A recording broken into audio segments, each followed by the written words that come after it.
The Art of War by Sun Tzu. Translated by Lionel Giles. Read by Bob Neufeld.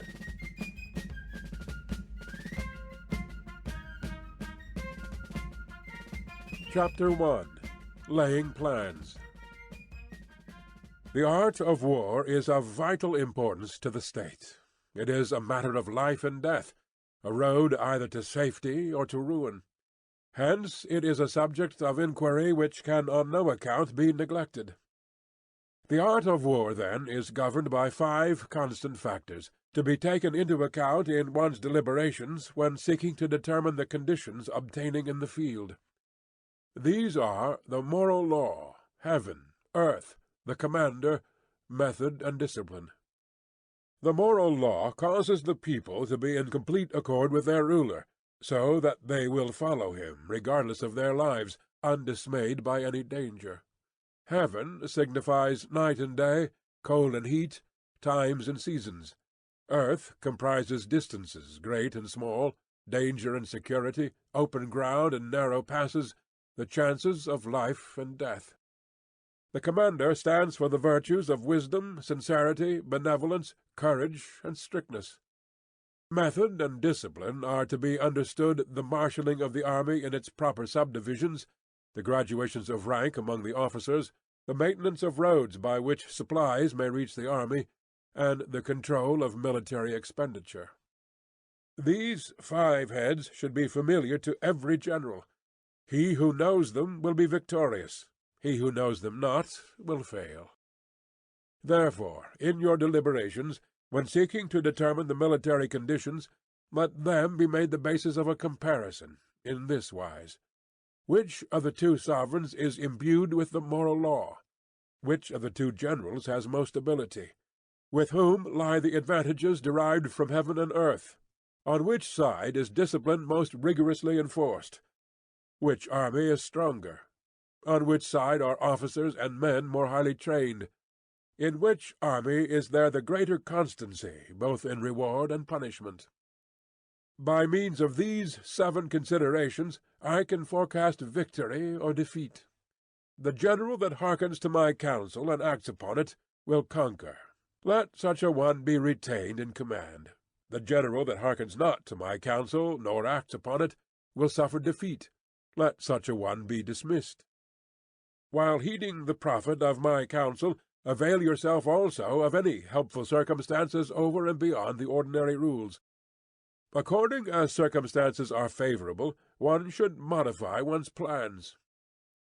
All warfare is based on deception. Hence, when able to attack, we must seem unable. When using our forces, we must seem inactive. When we are near, we must make the enemy believe we are far away. When far away, we must make him believe we are near. Hold out baits to entice the enemy, feign disorder, and crush him. If he is secure at all points, be prepared for him.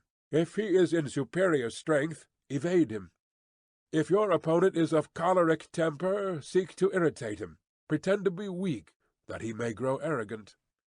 If he is taking his ease, give him no rest. If his forces are united, separate them. Attack him where he is unprepared.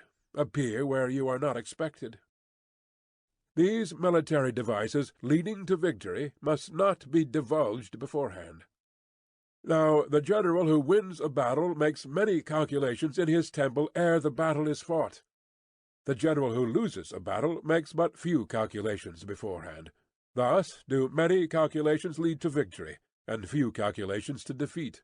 How much more no calculation at all? It is by attention to this point that I can foresee who is likely to win or lose. Chapter 2. Waging War. In the operations of war, where there are in the field 1,000 swift chariots, as many heavy chariots, and 100,000 mail-clad soldiers, with provisions enough to carry them 1,000 li, the expenditure at home and at the front, including entertainment of guests, small items such as glue and paint, and sums spent on chariots and armor, will reach the total of 1,000 ounces of silver per day. Such is the cost of raising an army of 100,000 men. When you engage in actual fighting, if victory is long in coming, then men's weapons will grow dull, and their ardor will be damped. If you lay siege to a town, you will exhaust your strength.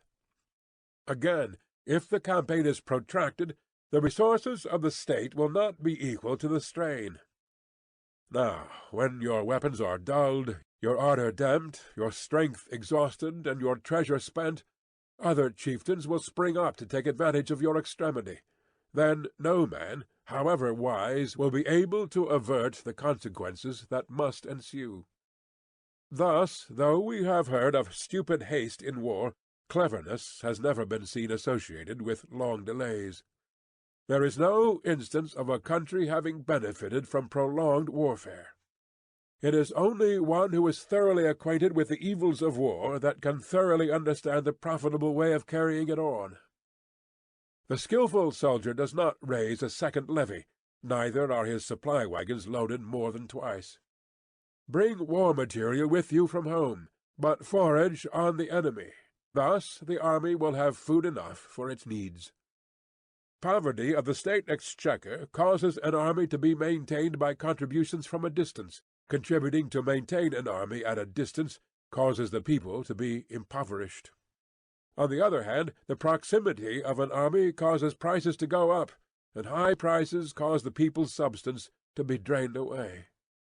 When their substance is drained away, the peasantry will be afflicted by heavy exactions. With this loss of substance and exhaustion of strength, the homes of the people will be stripped bare, and 3/10 of their income will be dissipated, while government expenses for broken chariots, worn-out horses, breastplates and helmets, bows and arrows, spears and shields, protective mantles, draft oxen, and heavy wagons will amount to 4/10 of its total revenue. Hence a wise general makes a point of foraging on the enemy. 1 cartload of the enemy's provisions is equivalent to 20 of one's own, and likewise a single picul of his provender is equivalent to 20 from one's own store. Now, in order to kill the enemy, our men must be roused to anger.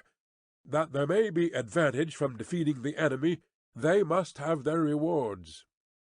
Therefore, in chariot fighting, when 10 or more chariots have been taken, those should be rewarded who took the first. Our own flags should be substituted for those of the enemy, and the chariots mingled and used in conjunction with ours. The captured soldiers should be kindly treated and kept. This is called using the conquered foe to augment one's own strength. In war, then, let your great object be victory, not lengthy campaigns. Thus it may be known that the leader of armies is the arbiter of the people's fate, the man on whom it depends whether the nation shall be in peace or in peril. Chapter 3. Attack by Stratagem. In the practical art of war, the best thing of all is to take the enemy's country whole and intact. To shatter and destroy it is not so good. So, too, it is better to recapture an army entire than to destroy it, to capture a regiment, a detachment, or a company entire than to destroy them. Hence, to fight and conquer in all your battles is not supreme excellence. Supreme excellence consists in breaking the army's resistance without fighting. Thus, the highest form of generalship is to balk the enemy's plans. The next best is to prevent the junction of the enemy's forces. The next in order is to attack the enemy's army in the field, and the worst policy of all is to besiege walled cities. The rule is not to besiege walled cities, if it can possibly be avoided. The preparation of mantlets, movable shelters, and various implements of war will take up to 3 whole months, and the piling up of mounds over against the walls will take 3 months more. The general, unable to control his irritation, will launch his men to the assault like swarming ants, with the result that 1/3 of his men are slain, while the town still remains untaken. Such are the disastrous effects of a siege. Therefore, the skilful leader subdues the enemy's troops without any fighting. He captures their cities without laying siege to them. He overthrows their kingdom without lengthy operations in the field. With his forces intact, he will dispute the mastery of the empire, and thus, without losing a man, his triumph will be complete. This is the method of attacking by stratagem. It is the rule in war, if our forces are 10 to the enemy's 1, to surround him, if 5 to 1, to attack him, if twice as numerous, to divide our army into 2. If equally matched, we can offer battle. If slightly inferior in numbers, we can avoid the enemy. If quite unequal in every way, we can flee from him. Hence, though an obstinate fight may be made by a small force, in the end it must be captured by a larger force. Now, the general is the bulwark of the state. If the bulwark is complete at all points, the state will be strong. If the bulwark is defective, the state will be weak. There are 3 ways in which a ruler can bring misfortune upon his army. 1. By commanding the army to advance or to retreat, being ignorant of the fact that it cannot obey. This is called hobbling the army. 2. By attempting to govern an army in the same way as he administers a kingdom, being ignorant of the conditions which obtain in an army. This causes restlessness in the soldiers' minds. 3. By employing the officers of his army without discrimination, through ignorance of the military principle of adaptation to circumstances. This shakes the confidence of the soldiers. But when the army is restless and distrustful, trouble is sure to come from the other feudal princes. This is simply bringing anarchy into the army and flinging victory away.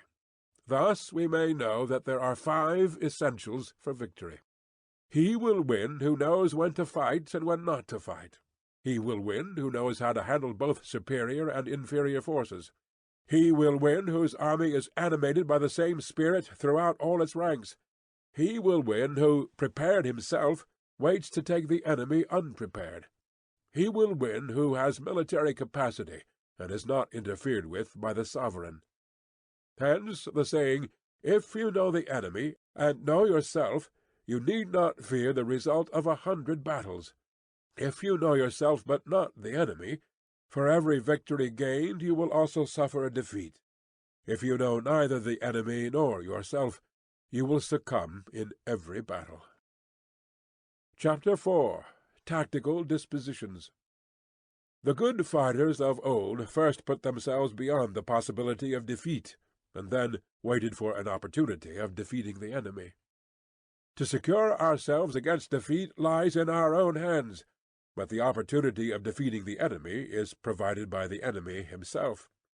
Thus the good fighter is able to secure himself against defeat, but cannot make certain of defeating the enemy. Hence the saying, "One may know how to conquer without being able to do it." Security against defeat implies defensive tactics. Ability to defeat the enemy means taking the offensive. Standing on the defensive indicates insufficient strength. Attacking, a superabundance of strength. The general who is skilled in defence hides in the most secret recesses of the earth. He who is skilled in attack flashes forth from the topmost heights of heaven. Thus, on the one hand, we have ability to protect ourselves, on the other, a victory that is complete. To see victory only when it is within the ken of the common herd is not the acme of excellence. Neither is it the acme of excellence if you fight and conquer, and the whole empire says, "Well done." To lift an autumn hair is no sign of great strength. To see the sun and moon is no sign of sharp sight. To hear the noise of thunder is no sign of a quick ear. What the ancients called a clever fighter is one who not only wins, but excels in winning with ease. Hence his victories bring him neither reputation for wisdom nor credit for courage. He wins his battles by making no mistakes. Making no mistakes is what establishes the certainty of victory, for it means conquering an enemy that is already defeated.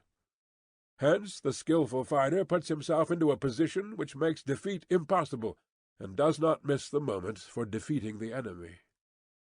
Thus it is that in war the victorious strategist only seeks battle after the victory has been won, whereas he who is destined to defeat first fights and afterwards looks for victory.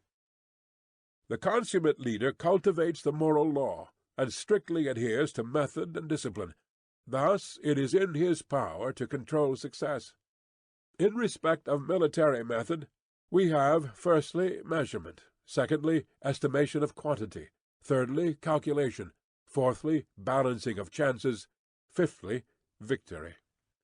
Measurement owes its existence to earth, estimation of quantity to measurement, calculation to estimation of quantity, balancing of chances to calculation, and victory to balancing of chances. A victorious army opposed to a routed one is as a pound's weight placed in the scale against a single grain. The onrush of a conquering force is like the bursting of pent-up waters into a chasm of 1,000 fathoms deep. Chapter 5. Energy. The control of a large force is the same principle as the control of a few men. It is merely a question of dividing up their numbers. Fighting with a large army under your command is nowise different from fighting with a small one. It is merely a question of instituting signs and signals. To ensure that your whole host may withstand the brunt of the enemy's attack and remain unshaken, this is effected by manoeuvres, direct and indirect.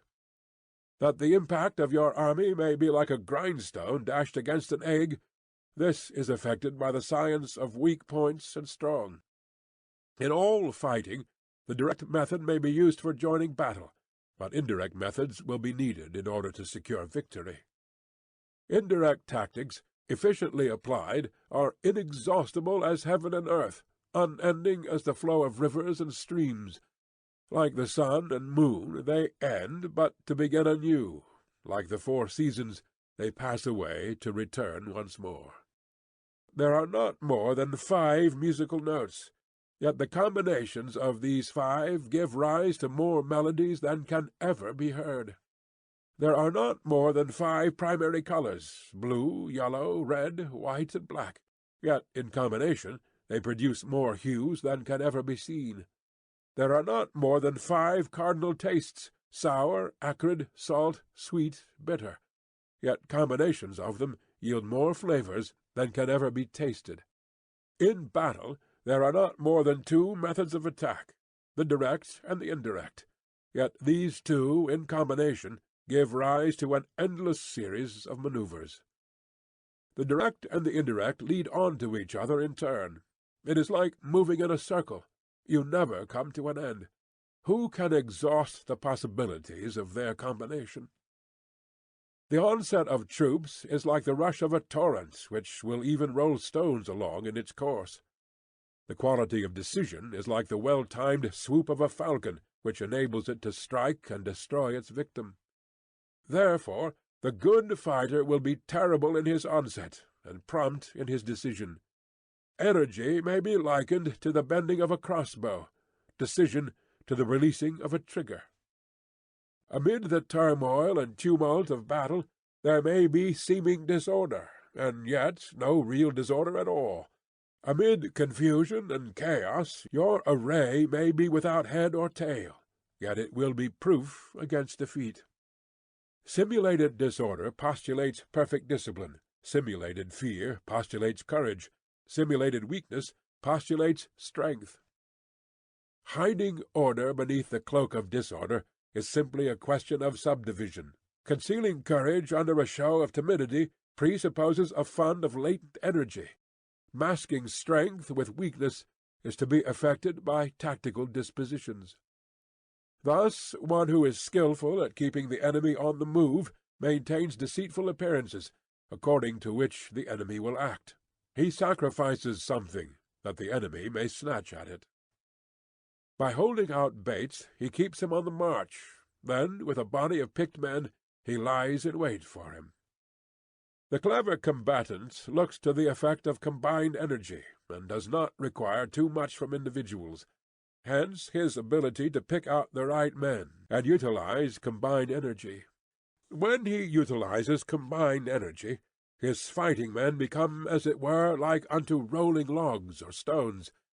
For it is the nature of a log or stone to remain motionless on level ground, and to move on when on a slope; if four-cornered, to come to a standstill, but if round-shaped, to go rolling down. Thus the energy developed by good fighting men is as the momentum of a round stone rolled down a mountain thousands of feet in height. So much on the subject of energy. Chapter 6. Weak Points and Strong. Whoever is first in the field and awaits the coming of the enemy will be fresh for the fight. Whoever is second in the field and has to hasten to battle will arrive exhausted. Therefore the clever combatant imposes his will on the enemy, but does not allow the enemy's will to be imposed on him. By holding out advantages to him, he can cause the enemy to approach of his own accord, or, by inflicting damage, he can make it impossible for the enemy to draw near. If the enemy is taking his ease, he can harass him. If well supplied with food, he can starve him out. If quietly encamped, he can force him to move. Appear at points which the enemy must hasten to defend. March swiftly to places where you are not expected. An army may march great distances without distress if it marches through country where the enemy is not. You can be sure of succeeding in your attacks if you only attack places which are undefended. You can assure the safety of your defence if you only hold positions that cannot be attacked.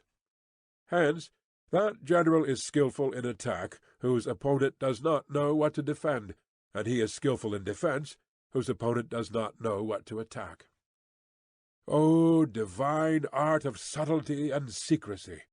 Through you we learn to be invisible, through you inaudible, and hence we can hold the enemy's fate in our hands.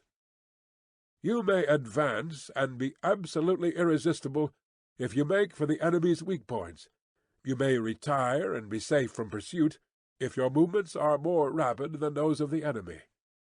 If we wish to fight, the enemy can be forced to an engagement even though he be sheltered behind a high rampart and a deep ditch.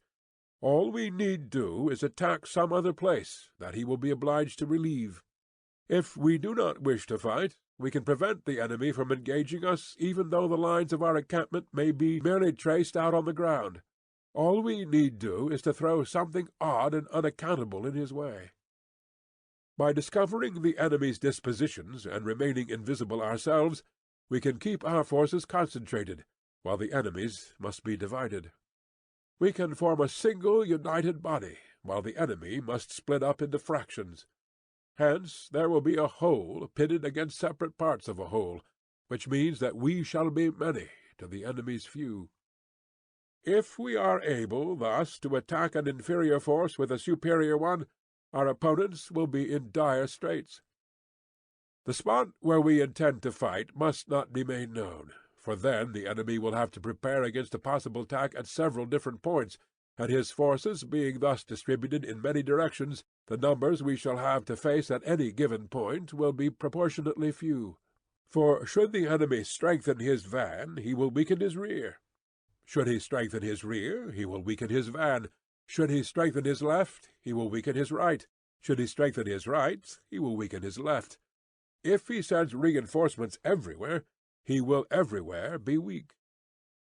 Numerical weakness comes from having to prepare against possible attacks, numerical strength from compelling our adversary to make these preparations against us. Knowing the place and the time of the coming battle, we may concentrate from the greatest distances in order to fight. But if neither time nor place be known, then the left wing will be impotent to succour the right equally impotent to succour the left, the van unable to relieve the rear, or the rear to support the van. How much more so if the furthest portions of the army are anything under 100 li apart, and even the nearest are separated by several li. Though, according to my estimate, the soldiers of Yue exceed our own in number, that shall advantage them nothing in the matter of victory. I say, then, that victory can be achieved. Though the enemy be stronger in numbers, we may prevent him from fighting, scheme so as to discover his plans, and the likelihood of their success, rouse him, and learn the principle of his activity or inactivity, force him to reveal himself, so as to find out his vulnerable spots. Carefully compare the opposing army with your own, so that you may know where strength is superabundant and where it is deficient. In making tactical dispositions, the highest pitch you can attain is to conceal them. Conceal your dispositions, and you will be safe from the prying of the subtlest spies, from the machinations of the wisest brains. How victory may be produced for them out of the enemy's own tactics, that is what the multitude cannot comprehend. All men can see the tactics whereby I conquer, but what none can see is the strategy out of which victory is evolved. Do not repeat the tactics which have gained you one victory, but let your methods be regulated by the infinite variety of circumstances.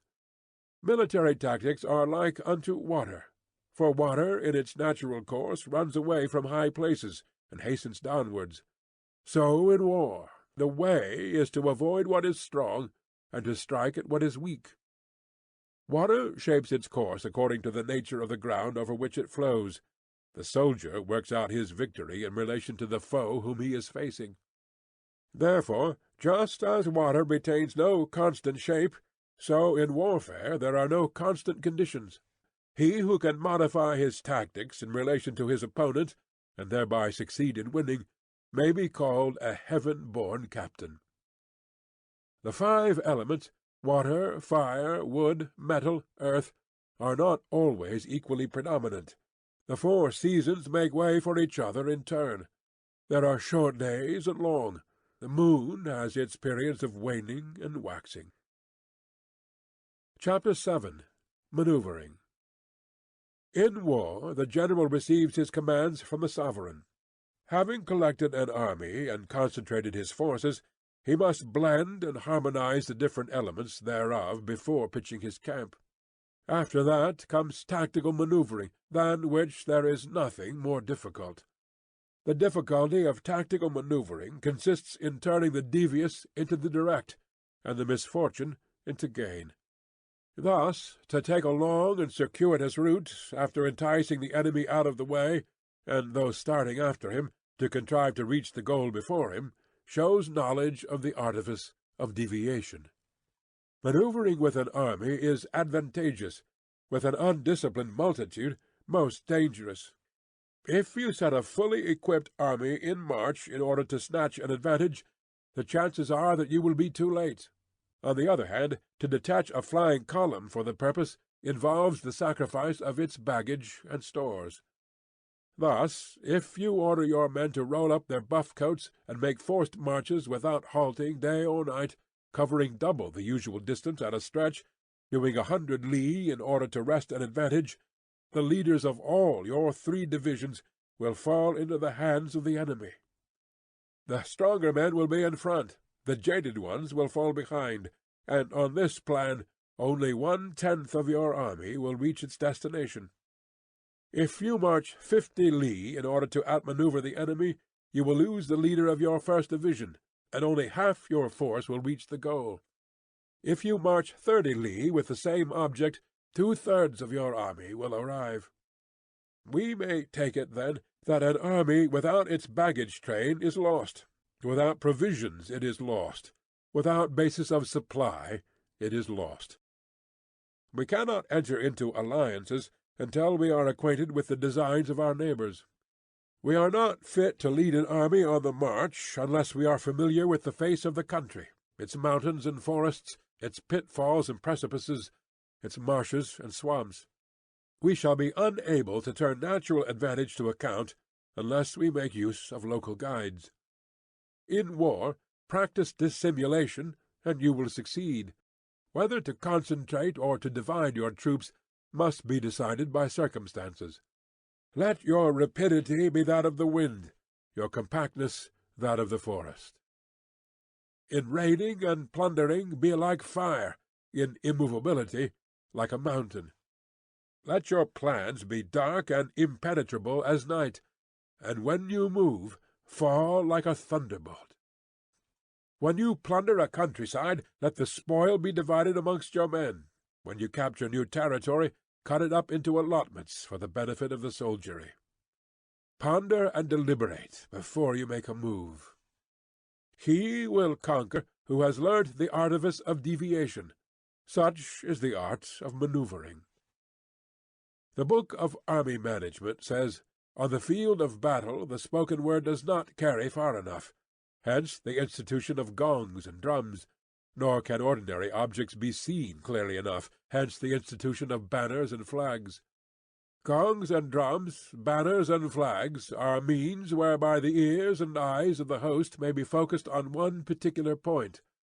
The host thus forming a single united body, it is impossible either for the brave to advance alone, or for the cowardly to retreat alone. This is the art of handling large masses of men. In night fighting, then, make much use of signal fires and drums, and in fighting by day, of flags and banners, as a means of influencing the ears and eyes of your army. A whole army may be robbed of its spirit. A commander-in-chief may be robbed of his presence of mind. Now, a soldier's spirit is keenest in the morning. By noonday it has begun to flag, and in the evening his mind is bent only on returning to camp. A clever general, therefore, avoids an army when its spirit is keen, but attacks it when it is sluggish and inclined to return. This is the art of studying moods. Disciplined and calm, to await the appearance of disorder and hubbub amongst the enemy, this is the art of retaining self-possession. To be near the goal while the enemy is still far from it, to wait at ease while the enemy is toiling and struggling, to be well fed while the enemy is famished, this is the art of husbanding one's strength. To refrain from intercepting an enemy whose banners are in perfect order, to refrain from attacking an army drawn up in calm and confident array, this is the art of studying circumstances. It is a military axiom not to advance uphill against the enemy, nor to oppose him when he comes downhill. Do not pursue an enemy who simulates flight. Do not attack soldiers whose temper is keen. Do not swallow bait offered by the enemy. Do not interfere with an army that is returning home. When you surround an army, leave an outlet free. Do not press a desperate foe too hard. Such is the art of warfare. Chapter 8. Variation in Tactics. In war, the general receives his commands from the sovereign, collects his army, and concentrates his forces. When in difficult country, do not encamp. In country where high roads intersect, join hands with your allies.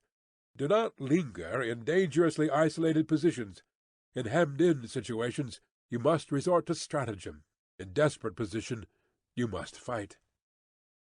There are roads which must not be followed, armies which must not be attacked, towns which must not be besieged, positions which must not be contested, commands of the sovereign which must not be obeyed.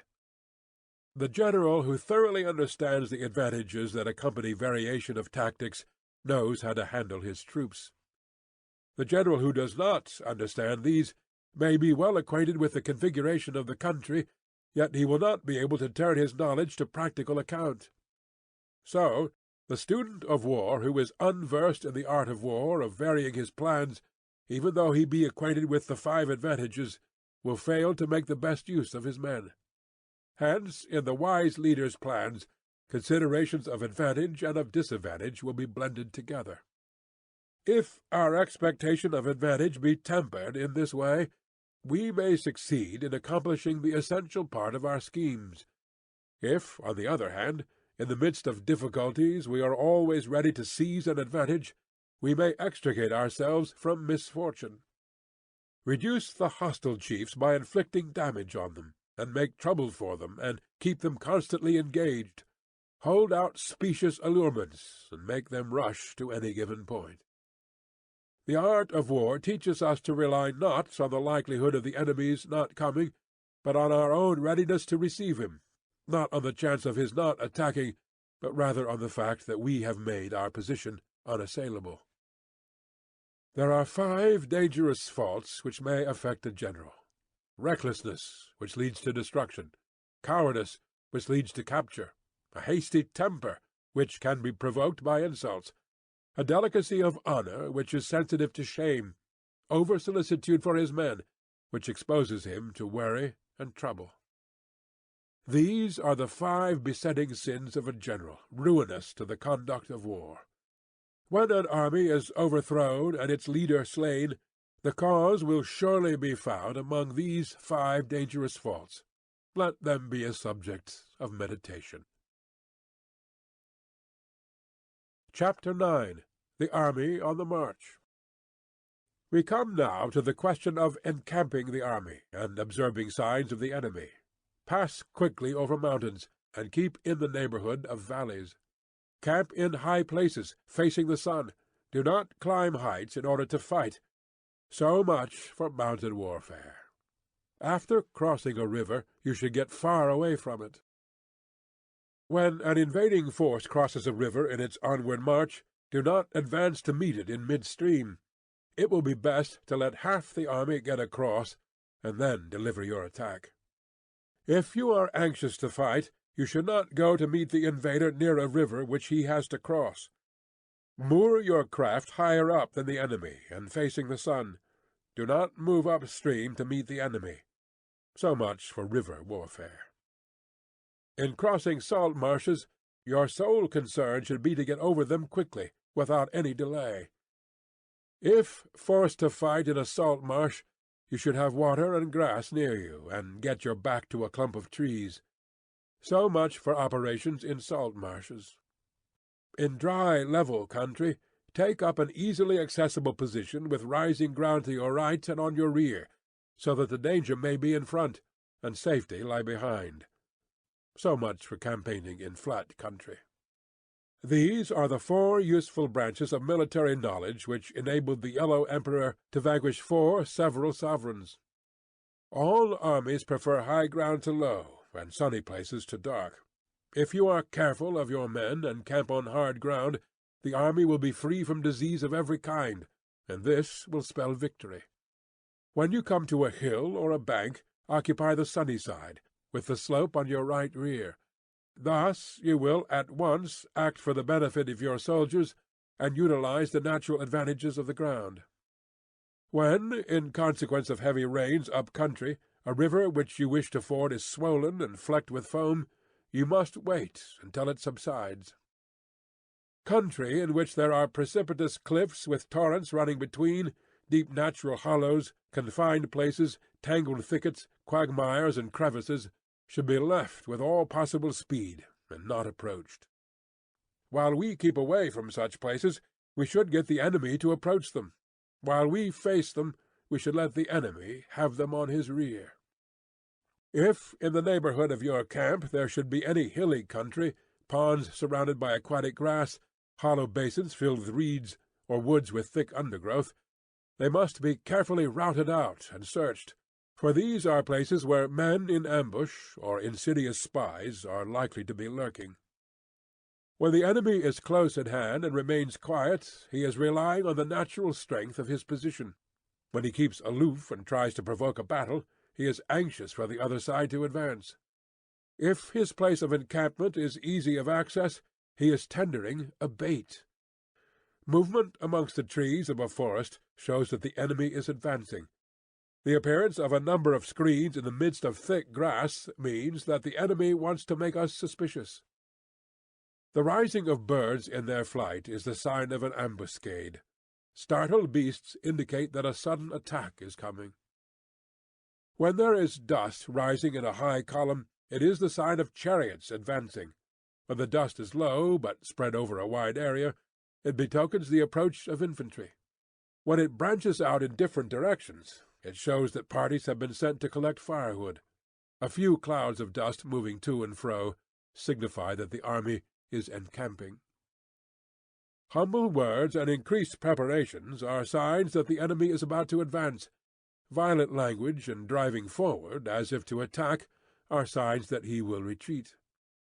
When the light chariots come out first and take up a position on the wings, it is a sign that the enemy is forming for battle. Peace proposals unaccompanied by a sworn covenant indicate a plot. When there is much running about and the soldiers fall into rank, it means that the critical moment has come. When some are seen advancing and some retreating, it is a lure. When the soldiers stand leaning on their spears, they are faint from want of food. If those who are sent to draw water begin by drinking themselves, the army is suffering from thirst. If the enemy sees an advantage to be gained and makes no effort to secure it, the soldiers are exhausted.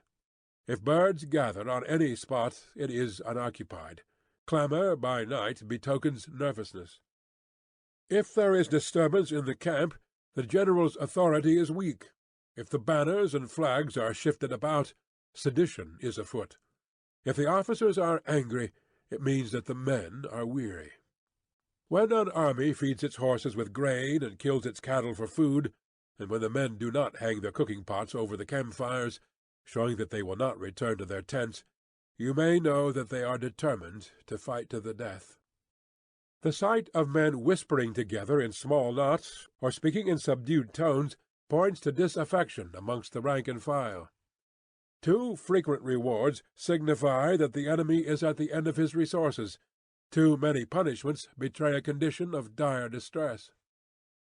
To begin by bluster, but afterwards to take fright at the enemy's numbers, shows a supreme lack of intelligence. When envoys are sent with compliments in their mouths, it is a sign that the enemy wishes for a truce.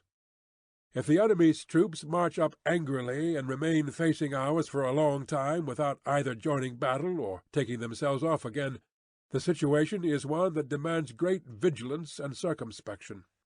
If our troops are no more in number than the enemy, that is amply sufficient. It only means that no direct attack can be made. What we can do is simply to concentrate all our available strength, keep a close watch on the enemy, and obtain reinforcements. He who exercises no forethought, but makes light of his opponents, is sure to be captured by them. If soldiers are punished before they have grown attached to you, they will not prove submissive, and unless submissive, they will be practically useless.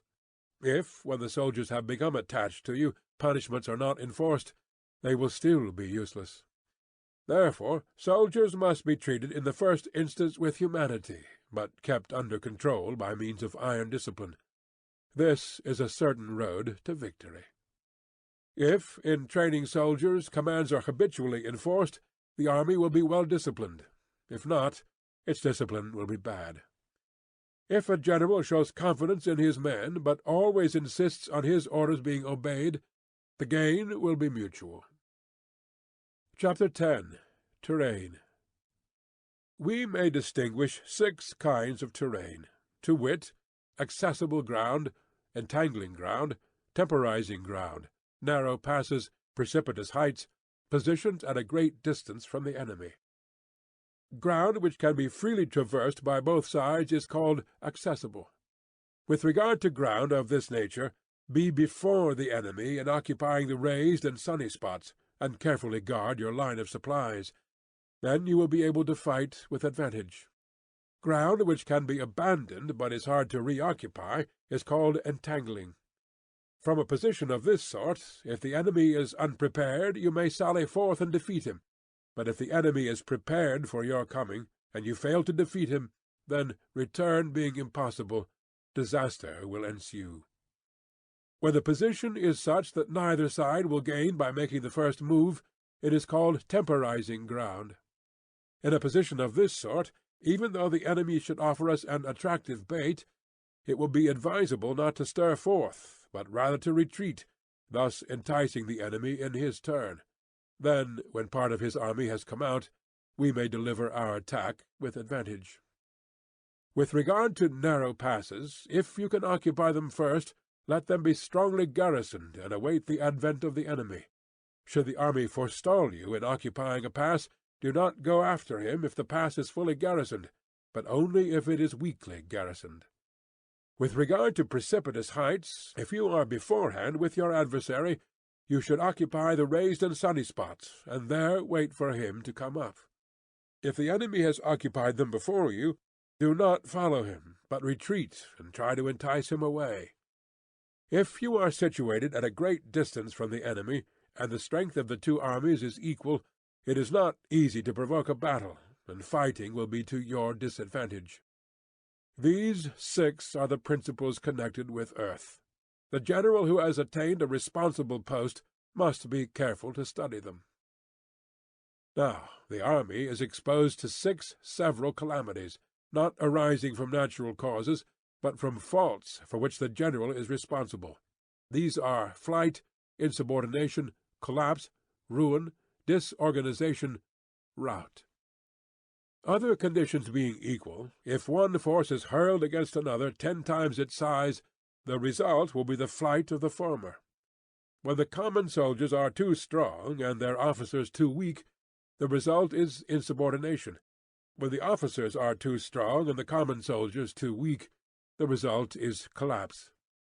When the higher officers are angry and insubordinate, and on meeting the enemy give battle on their own account from a feeling of resentment, before the commander-in-chief can tell whether or not he is in a position to fight, the result is ruin. When the general is weak and without authority, when his orders are not clear and distinct, when there are no fixed duties assigned to officers and men, and the ranks are formed in a slovenly, haphazard manner, the result is utter disorganization. When a general, unable to estimate the enemy's strength, allows an inferior force to engage a larger one, or hurls a weak detachment against a powerful one, and neglects to place picked soldiers in the front rank, the result must be rout. These are 6 ways of courting defeat, which must be carefully noted by the general who has attained a responsible post. The natural formation of the country is the soldier's best ally, but a power of estimating the adversary, of controlling the forces of victory, and of shrewdly calculating difficulties, dangers, and distances, constitutes the test of a great general. He who knows these things, and in fighting puts his knowledge into practice, will win his battles. He who knows them not, nor practices them, will surely be defeated. If fighting is sure to result in victory, then you must fight, even though the ruler forbid it. If fighting will not result in victory, then you must not fight, even at the ruler's bidding. The general who advances without coveting fame, and retreats without fearing disgrace, whose only thought is to protect his country and do good service for his sovereign, is the jewel of the kingdom. Regard your soldiers as your children, and they will follow you into the deepest valleys. Look upon them as your own beloved sons, and they will stand by you, even unto death.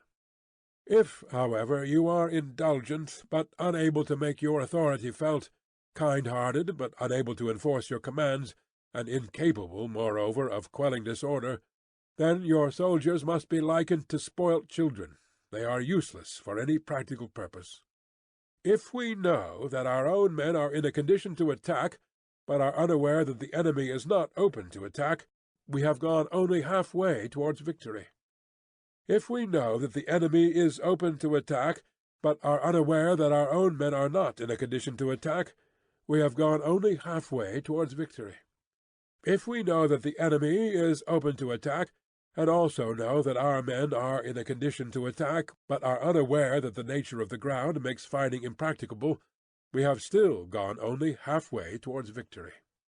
Hence the experienced soldier, once in motion, is never bewildered. Once he has broken camp, he is never at a loss. Hence the saying, "If you know the enemy and know yourself, the victory will not stand in doubt. If you know heaven and know earth, you may make your victory complete." Chapter 9. The 9 Situations. The art of war recognizes 9 varieties of ground: dispersive ground, facile ground, contentious ground, open ground, ground of intersecting highways, serious ground, difficult ground, hemmed-in ground, desperate ground. When a chieftain is fighting in his own territory, it is dispersive ground. When he has penetrated into hostile territory, but to no great distance, it is facile ground. Ground, the possession of which imports great advantage to either side, is contentious ground. Ground on which each side has liberty of movement is open ground. Ground which forms the key to 3 contiguous states, so that he who occupies it first has most of the empire at his command, is a ground of intersecting highways. When an army has penetrated into the heart of a hostile country, leaving a number of fortified cities in its rear, it is serious ground. Mountain forests, rugged steeps, marshes and fens, all country that is hard to traverse, this is difficult ground. Ground which is reached through narrow gorges, and from which we can only retire by tortuous paths, so that a small number of the enemy would suffice to crush a large body of our men, this is hemmed-in ground. Ground on which we can only be saved from destruction by fighting without delay is desperate ground. On dispersive ground, therefore, fight not. On facile ground, halt not. On contentious ground, attack not. On open ground, do not try to block the enemy's way. On the ground of intersecting highways, join hands with your allies. On serious ground, gather in plunder. In difficult ground, keep steadily on the march. On hemmed-in ground, resort to stratagem. On desperate ground, fight. Those who were called skilful leaders of old knew how to drive a wedge between the enemy's front and rear, to prevent cooperation between his large and small divisions, to hinder the good troops from rescuing the bad, the officers from rallying their men.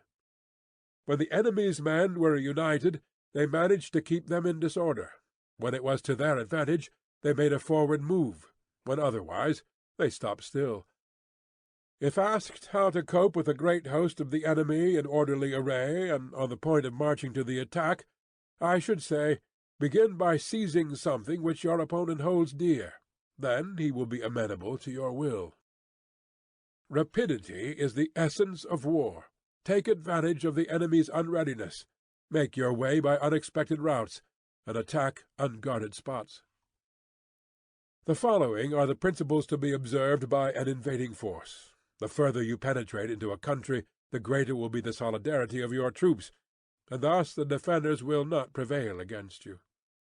Make forays into fertile country, in order to supply your army with food. Carefully study the well-being of your men, and do not overtax them. Concentrate your energy, and hoard your strength. Keep your army continually on the move, and devise unfathomable plans. Throw your soldiers into positions whence there is no escape, and they will prefer death to flight. If they will face death, there is nothing they may not achieve. Officers and men alike will put forth their uttermost strength. Soldiers, when in desperate straits, lose the sense of fear. If there is no place of refuge, they will stand firm.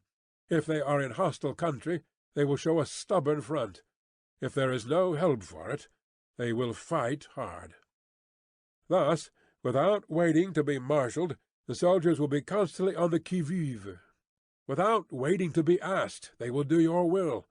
Without restrictions, they will be faithful. Without giving orders, they can be trusted. Prohibit the taking of omens, and do away with superstitious doubts. Then, until death itself comes, no calamity need be feared.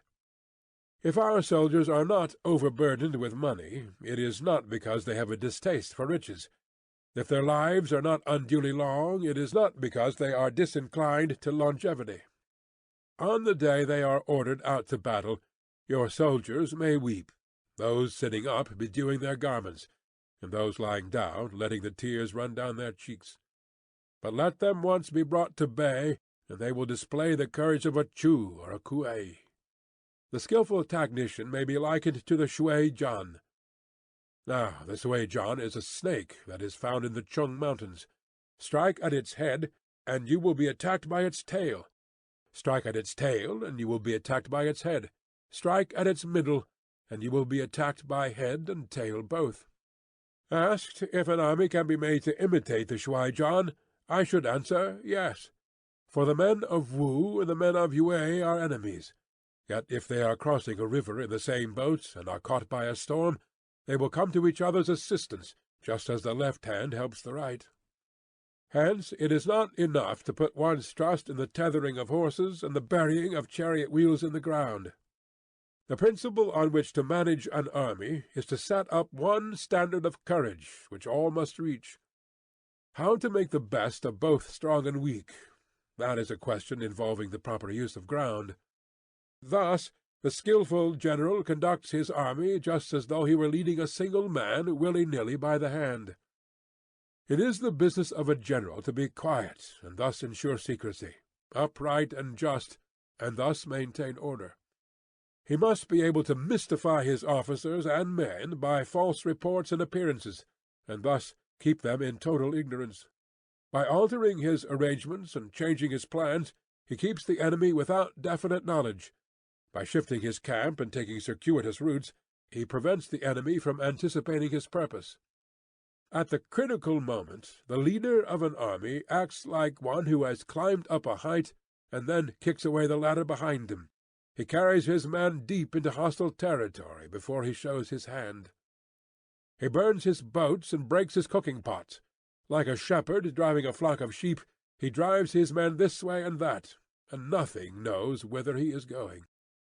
To muster his host and bring it into danger, this may be termed the business of the general. The different measures suited to the 9 varieties of ground, the expediency of aggressive or defensive tactics, and the fundamental laws of human nature, these are things that must most certainly be studied. When invading hostile territory, the general principle is that penetrating deeply brings cohesion. Penetrating but a short way means dispersion.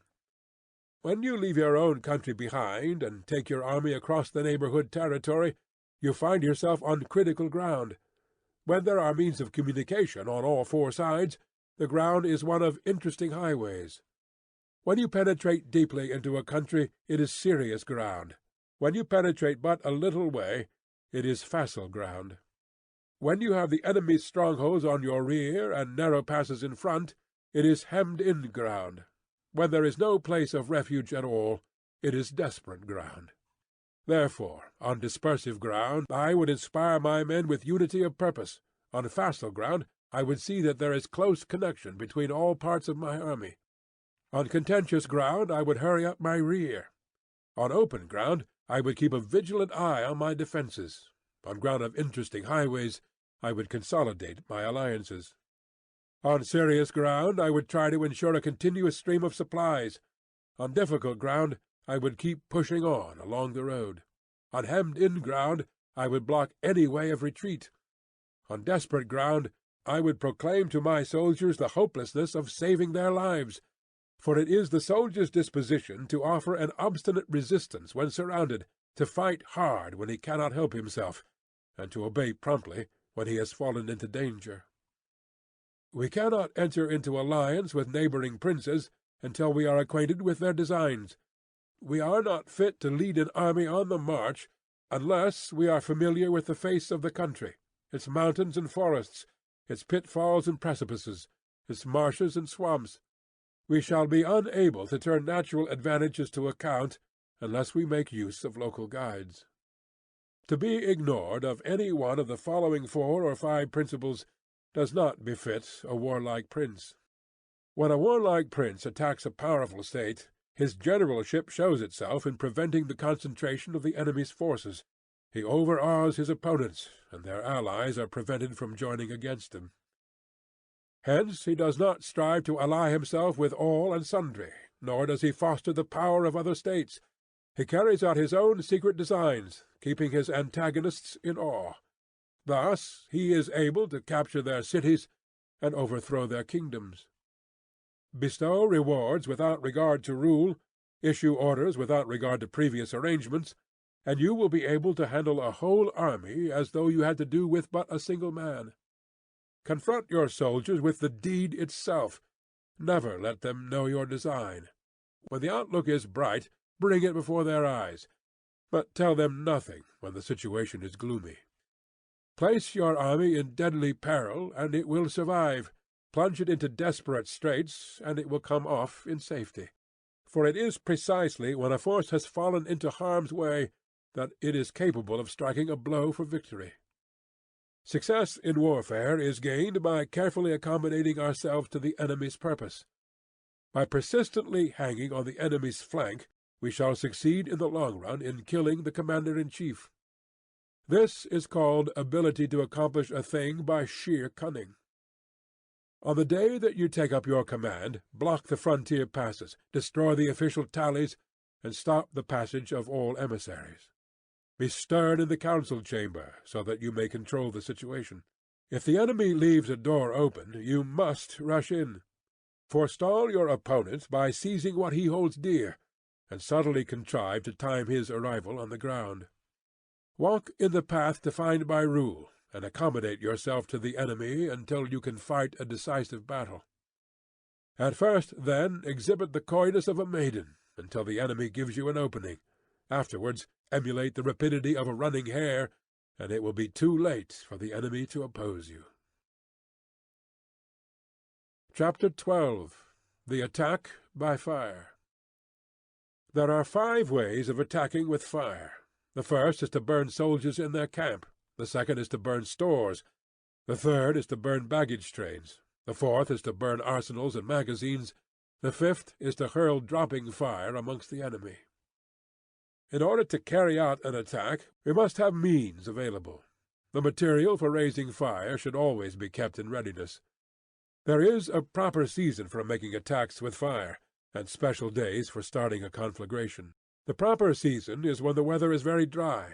The special days are those when the moon is in the constellations of the sieve, the wall, the ring, or the crossbar, for these 4 are all days of rising wind.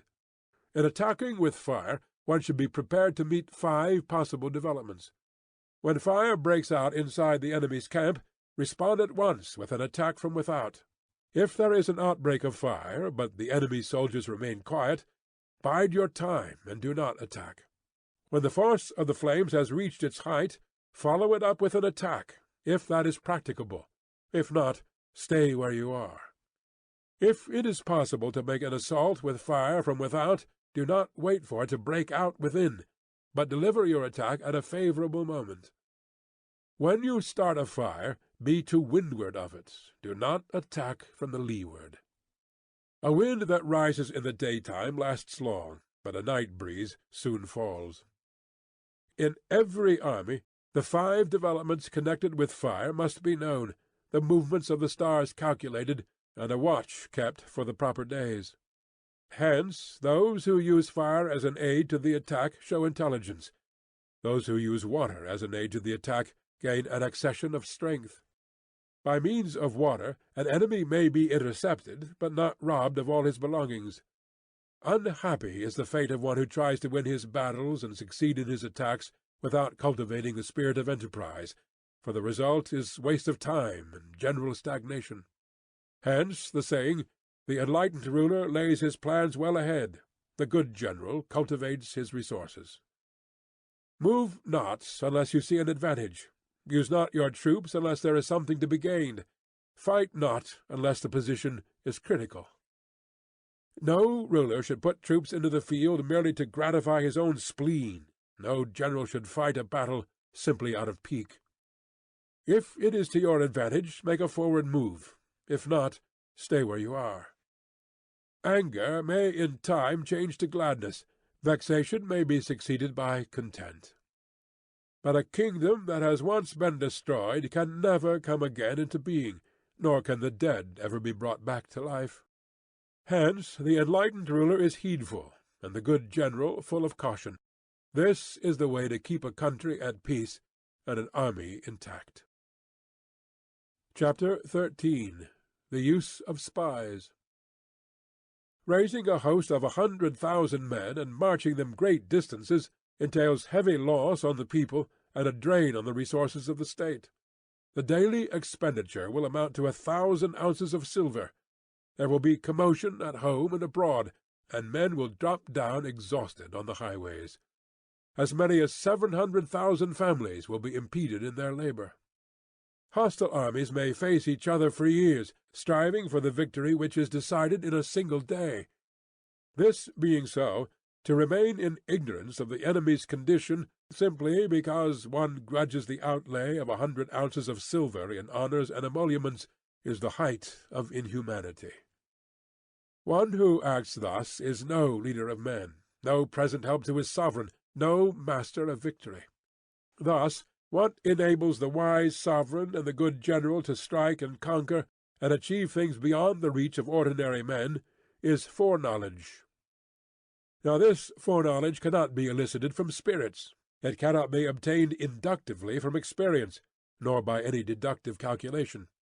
Knowledge of the enemy's dispositions can only be obtained from other men. Hence the use of spies, of whom there are 5 classes: local spies, inward spies, converted spies, doomed spies, surviving spies. When these 5 kinds of spy are all at work, none can discover the secret system. This is called divine manipulation of the threads. It is the sovereign's most precious faculty. Having local spies means employing the services of the inhabitants of a district. Having inward spies, making use of officials of the enemy. Having converted spies, getting hold of the enemy's spies and using them for your own purposes. Having doomed spies, doing certain things openly for purposes of deception, and allowing our spies to know of them and report them to the enemy. Surviving spies, finally, are those who bring back news from the enemy's camp. Hence it is that with none in the whole army are more intimate relations to be maintained than with spies. None should be more liberally rewarded. In no other business should greater secrecy be preserved. Spies cannot be usefully employed without a certain intuitive sagacity. They cannot be properly managed without benevolence and straightforwardness. Without subtle ingenuity of mind, one cannot make certain of the truth of their reports. Be subtle. Use your spies for every kind of business. If a secret piece of news is divulged by a spy before the time is ripe, he must be put to death, together with the man to whom the secret was told. Whether the object be to crush an army, to storm a city, or to assassinate an individual, it is always necessary to begin by finding out the names of the attendants, the aides-de-camp, and doorkeepers and sentries of the general in command. Our spies must be commissioned to ascertain these. The enemy's spies who have come to spy on us must be sought out, tempted with bribes, led away, and comfortably housed. Thus they will become converted spies and available for our service. It is through the information brought by the converted spy that we are able to acquire and employ local and inward spies. It is owing to his information again that we can cause the doomed spy to carry false tidings to the enemy. Lastly, it is by his information that the surviving spy can be used on appointed occasions. The end and aim of spying in all its 5 varieties is knowledge of the enemy, and this knowledge can only be derived, in the first instance, from the converted spy. Hence it is essential that the converted spy be treated with the utmost liberality. Of old, the rise of the Yin dynasty was due to I Chi, who had served under Xia. Likewise, the rise of the Chou dynasty was due to Lu Ya, who had served under the Yin.